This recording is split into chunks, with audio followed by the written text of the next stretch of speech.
नमस्कार। पाकिस्तान में सौर ऊर्जा यानी सोलर एनर्जी का इस्तेमाल तेजी से बढ़ रहा है।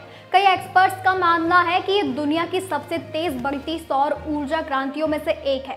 चीन से सस्ते सोलर पैनल और सामान आने की वजह से पाकिस्तान की सौर ऊर्जा से बिजली बनाने की क्षमता बढ़ गई है।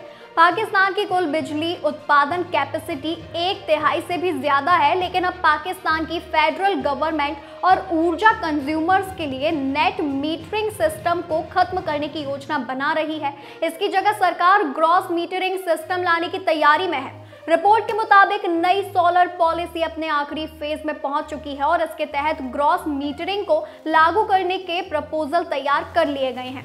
ये बदलाव पाकिस्तान के रिन्यूएबल एनर्जी सिस्टम को एक नया आकार देने की दिशा में बहुत बड़ा कदम माना जा रहा है। National electric power regulatory authority से मंजूरी मिलने के बाद ड्राफ्ट पॉलिसी को संघीय कैबिनेट की मंजूरी मिलने के लिए पेश किए जाने की उम्मीद है।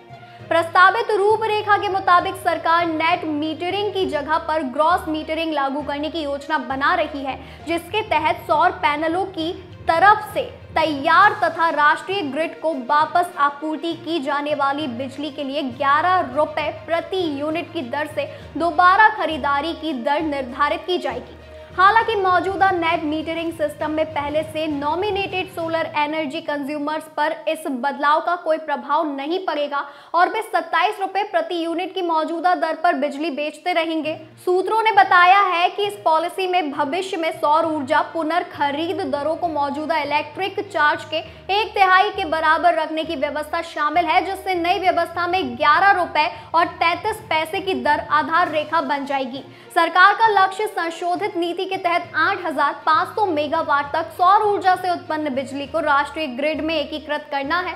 विद्युत विभाग के अफसरों का तर्क है कि नेट मीटरिंग व्यवस्था ने अन्य इलेक्ट्रिसिटी कंज्यूमर्स पर नाकाबिले बर्दाश्त और फाइनेंशियल बोझ डाला है, जो कथित तौर पर 159 बिलियन रुपए के करीब है। इसमें से 103 अरब रुपए नेट मीटरिंग के तहत उच्च खरीद दरों से उत्पन्न लागत अंतर की वजह से है।